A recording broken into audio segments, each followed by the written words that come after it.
Good day, students. Welcome once again to our virtual biology lesson.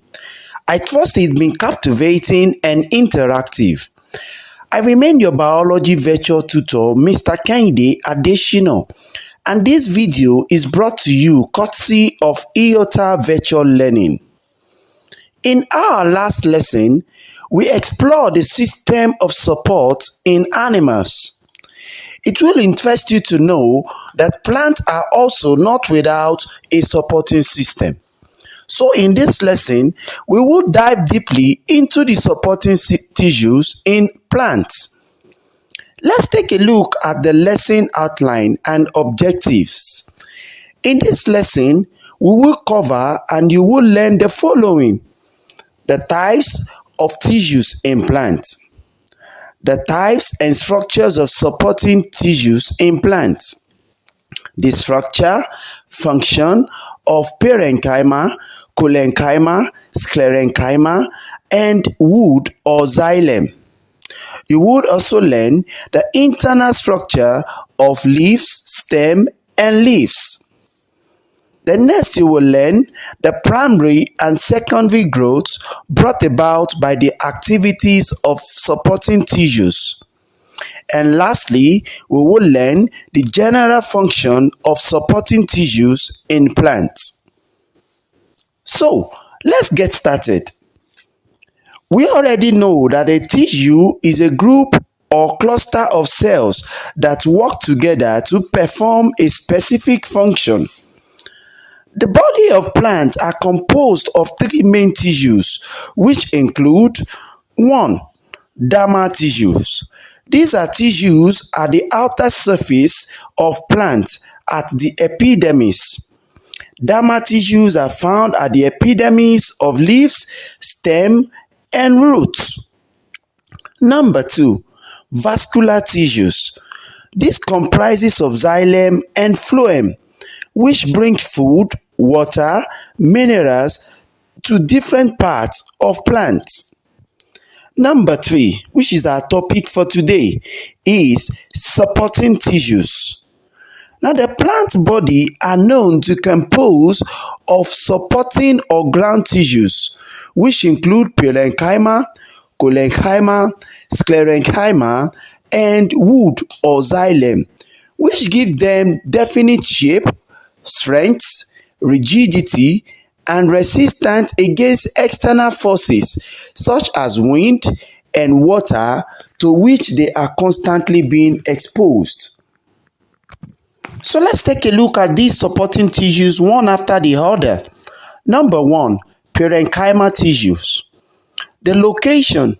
Parenchyma tissues are found in the cortex of stem, phloem, roots, leaves, mesophyll, and storage tissues, also xylem. The structure of parenchyma tissues. Parenchyma tissues are composed of cells with large vacuoles and relatively thin wall. They are living cells with cellulose and having many air spaces within them. Parenchyma tissue is the most common and abundant plant tissues. So what are the functions of parenchyma tissues? Now, when these vacuoles are filled with cell sap, parenchyma tissue gives firmness, turgidity, and strength to stem of herbaceous plants. They also store water and food. And lastly, they are found in the leaves and mesophyll, where they function mainly in the synthesis of food. Let's look at collenchyma tissue. Collenchyma tissue's location. They are usually located in the cortex of stem, roots, and in the hypodermis just beneath the epidermis. The structure of collenchyma tissues. The cells of collenchyma tissues are living, elongated, and evenly thickened at the corners. The cells are flexible, thus it allows the bending and twisting to which stem, roots, and leaves of plants are often subjected. What are the functions of collenchymal tissue? Collenchymal tissues provide strength and support in young growing plant parts such as the stem, the petiole, and the leaf blade. They also give flexibility and resistance to plants.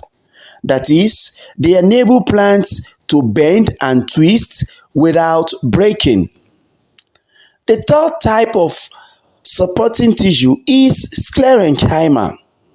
The location of sclerenchyma. Sclerenchyma cells are found mainly in the pericycle of the vascular tissues and the cortices of root and stem.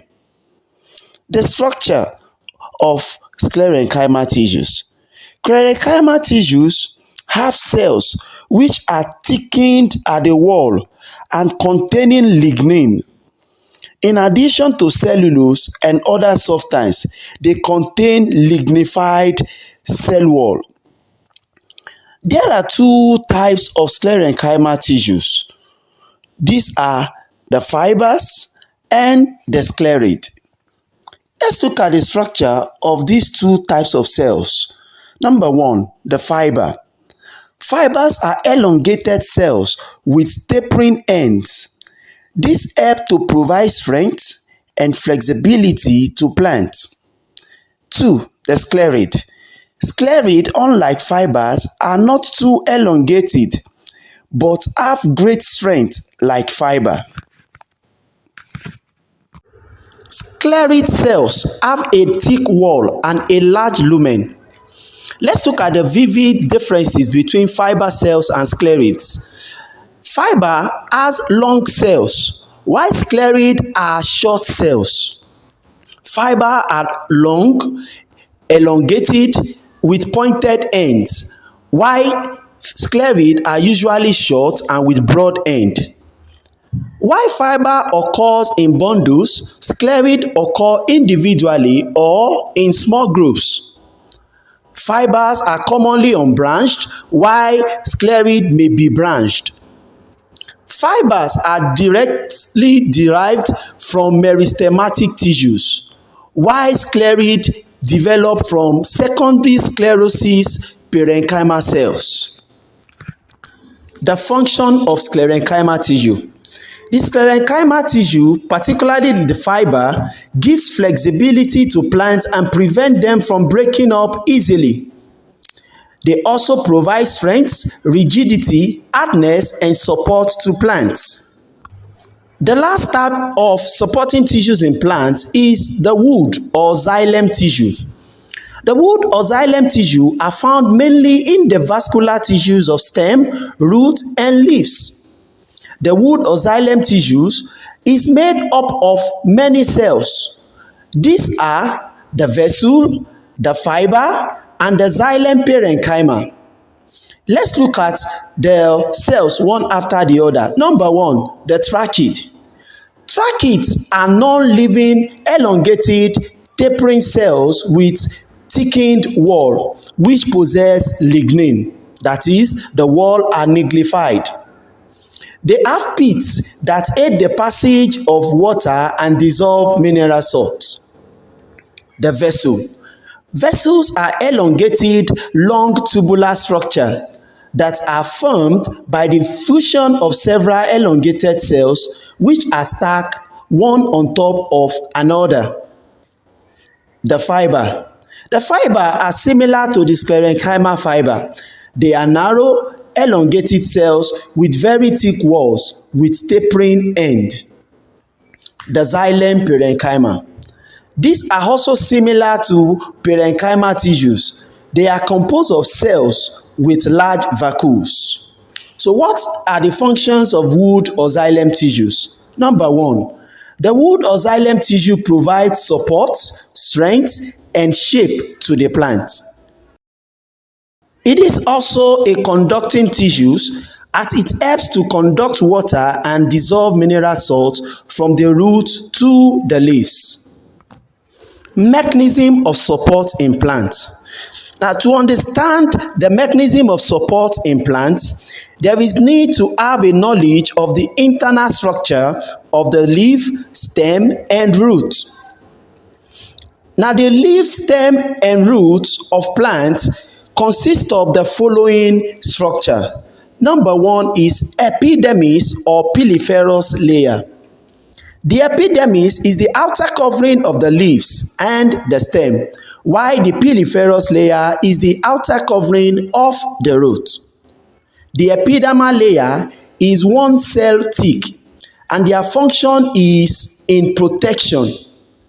They prevent the inner cells from injury, infection, and loss of water.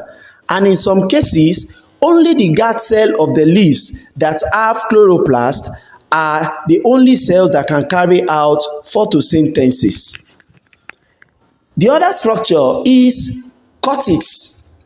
The cortex is found between the epidermis and the vascular bundles of dicotyledonous stem. The cortex is made up of 3 tissues, which are collenchyma on the outer side, the parenchyma on the middle side, and the endodermis at the inner side. The collenchyma is about 3 or 4 cell thick. The parenchyma is made up of large, thin walls with many air spaces.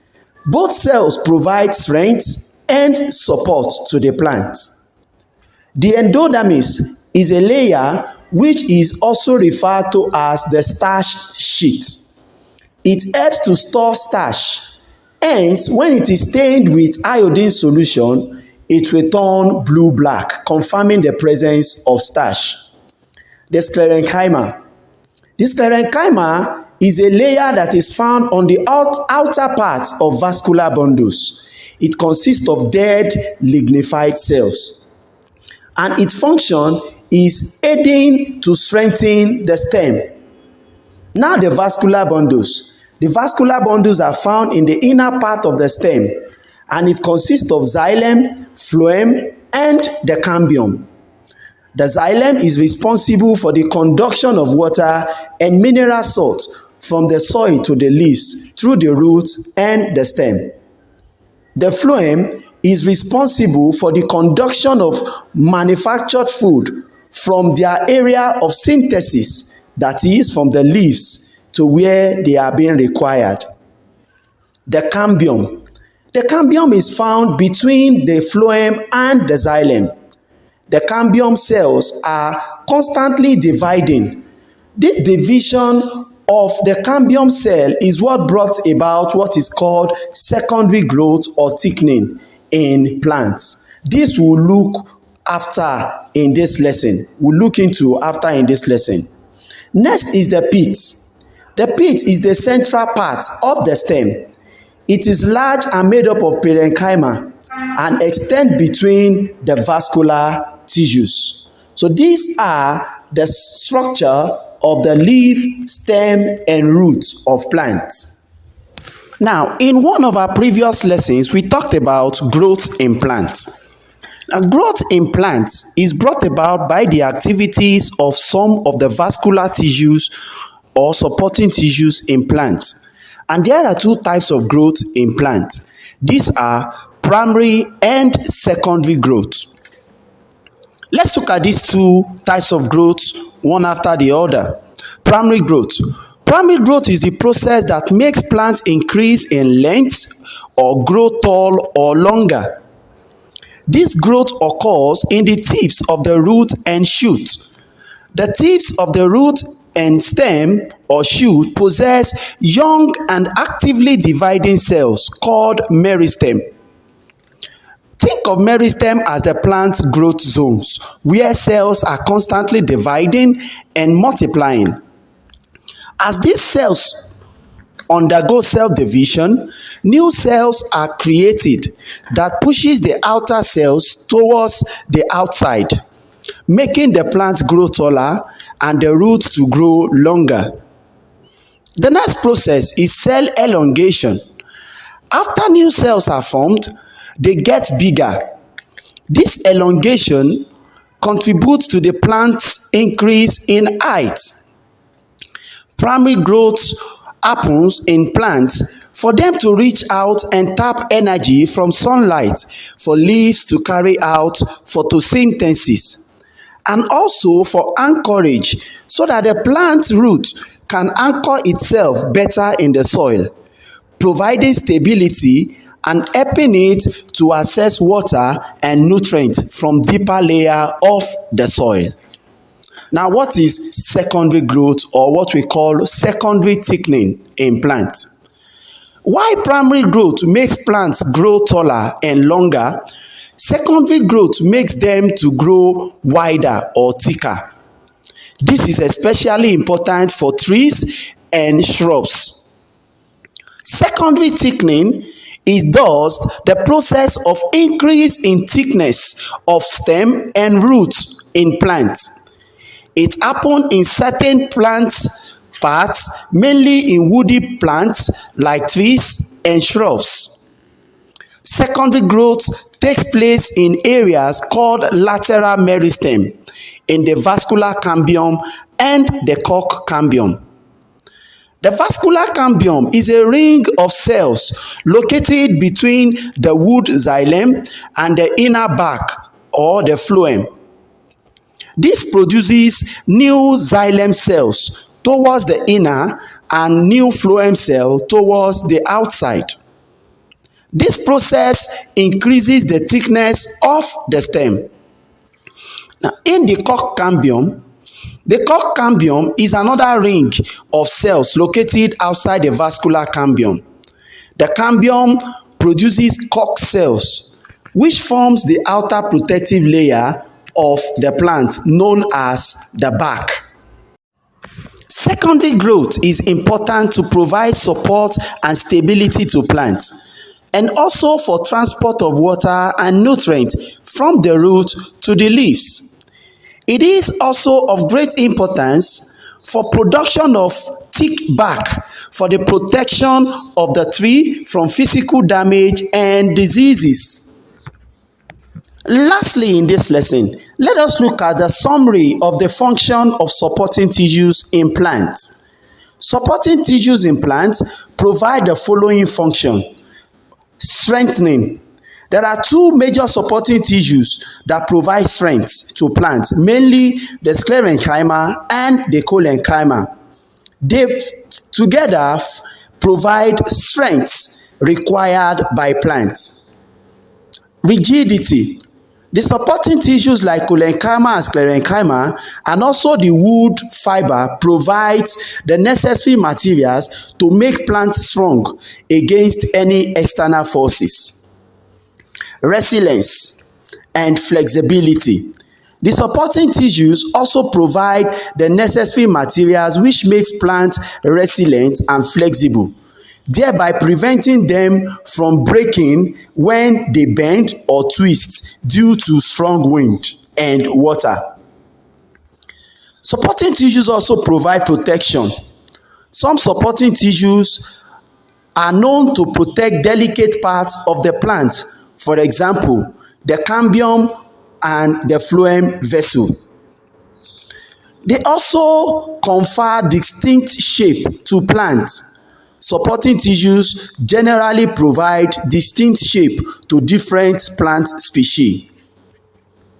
Lastly, conduction. Supporting tissues, especially xylem and phloem, help to conduct water, nutrients, and manufactured food within the plant. So all these are the summary. Let us take a look at the function of what we have learned so far in this lesson. In plants, we have learned that a tissue is a group of similar cells that perform a specific function. Plant tissues include dermal tissues, vascular tissues, and supporting tissues. Supporting tissues in plants include parenchyma, cholenchyma, sclerenchyma, and wood xylem. Parenchyma tissues are found in the cortex of stem, phloem, roots, leaves, and in the mesophyll, where they provide firmness, turgidity, and strength to herbaceous plants. Cholenchyma tissues are found in the cortex of stem and roots, and also in the hypodermis beneath the epidermis, and they function to provide strength and support to young glowing plant parts such as the stem, roots, and the leaves.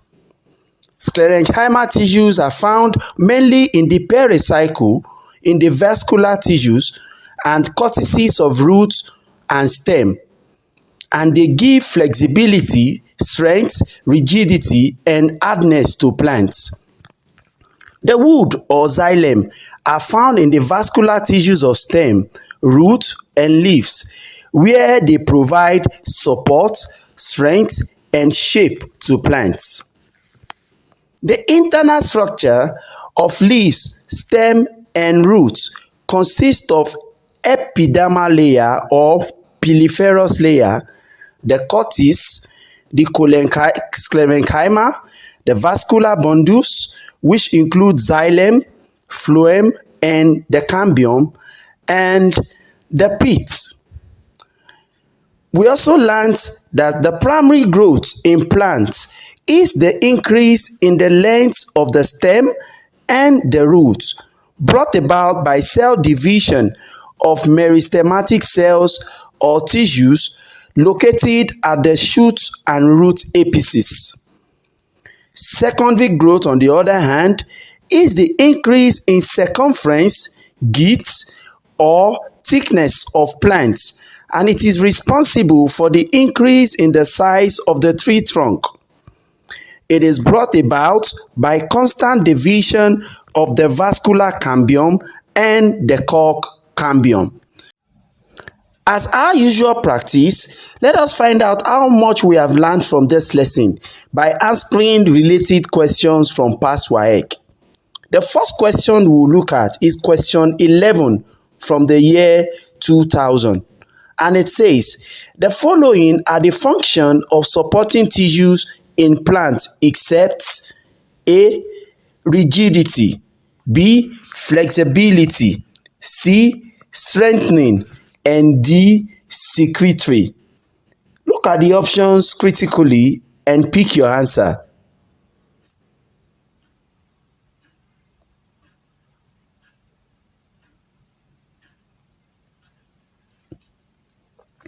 The correct answer is option D, which is secretory.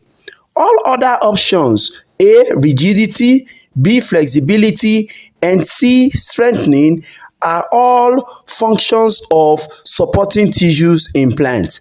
However, the option D, secretory, is not a function of supporting tissues. The next question we'll look at is question 13 from the same year 2000, and it says, which of the following plant parts do not perform supporting functions? Which of the following plant parts do not perform supportive function?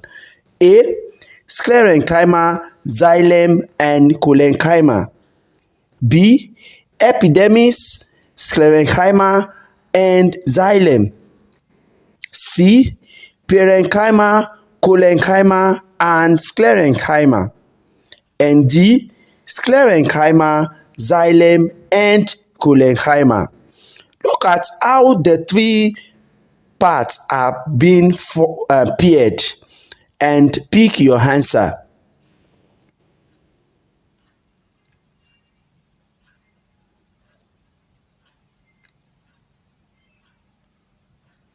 The correct answer is epidermis, sclerenchyma, and the xylem. Now, supporting tissues in plants are 4 in number, and they include parenchyma, collenchyma, sclerenchyma, and the xylem. If we look at option B also include epidermis. Epidermis does not support plant. They only protect or covers the surface of the plants.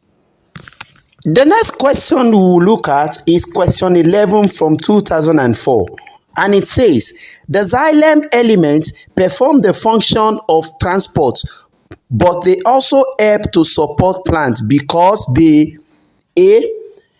are located internally. B. Are tubular. C. Have rigid, thick wall. And D. Constantly absorb water. Look at the option critically and pick your answer.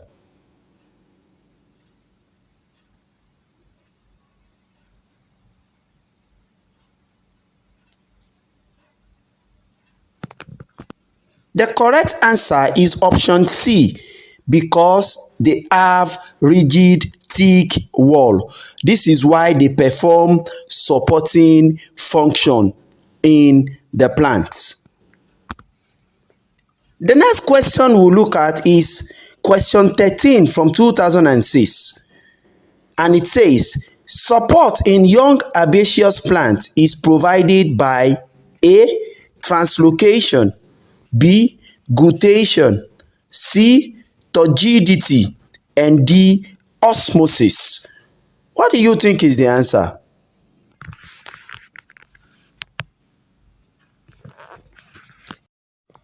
The correct option is option C, turgidity.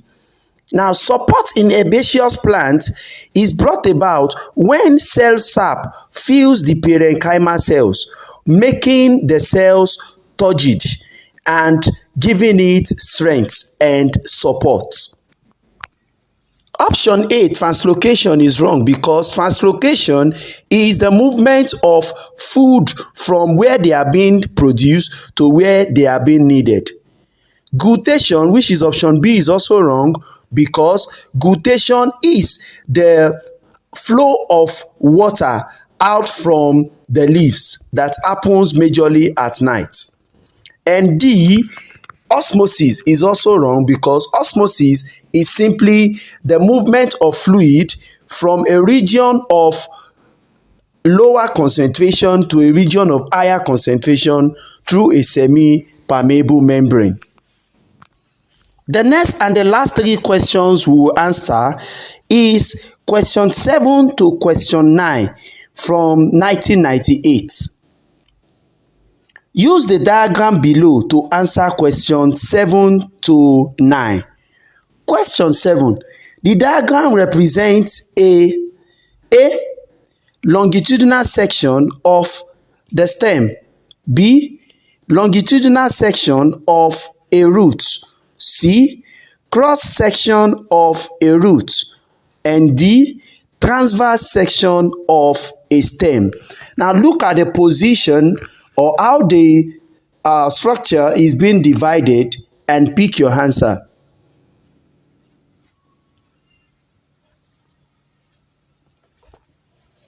The correct option is option C, cross section of a root. We can see that the structure is possessing root hairs, and also the xylem, which is at the middle, is a star shape. So it is a root and it is a cross section of the root. Question 8. The part labeled Roman figure 2 in the diagram is the A. Epidermis, B. Cortex, C. Phloem, and D. Xylem. Look at the labeled part and pick your answer.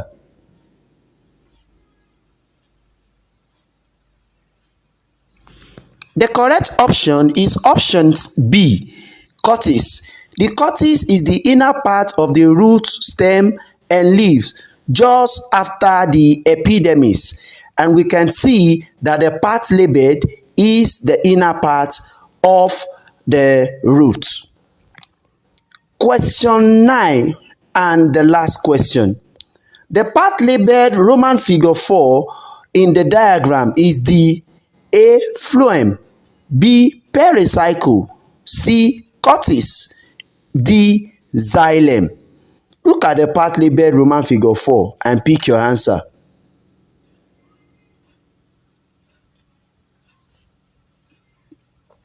The correct option is option D, xylem. In the roots of this plant part that we are seeing here, which is the root, the xylem is star shape, and it is labeled Roman figure 4. So Roman figure 4 is the xylem, and the correct option is option D. That will be all for the lesson of today. Thank you for paying rapt attention and for thinking critically along with me. Remember to continue reading your book and solving your past WAEC questions in order to familiarize yourself with the patterns of questions and to be well positioned for success in the exam. Till I come your way next time, I remain your virtual biology tutor, Mr. Kehinde Adesina. Bye and God bless you.